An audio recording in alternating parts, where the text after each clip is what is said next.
আমি তোমাকে কতবার বলেছি আমি বৃক্ষের মতো অনড় নই। তুমি যতবার ফিরে এসেছ ততবারই ভেবেছ আমি কদম বৃক্ষ হয়ে ঠায় দাঁড়িয়ে থাকব।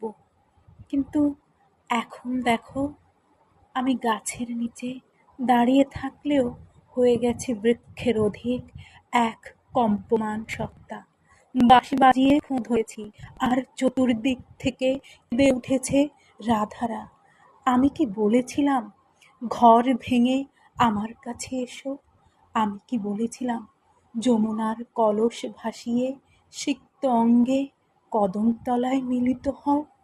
আমি তো বলিনি লাজ লজ্জা সংসার সম্পর্ক যমুনার জলে ভাসিয়ে দাও। আমি তো নদীর স্বভাব জানি, স্রোত বুঝি, কুল ভাঙা বুঝি, কিন্তু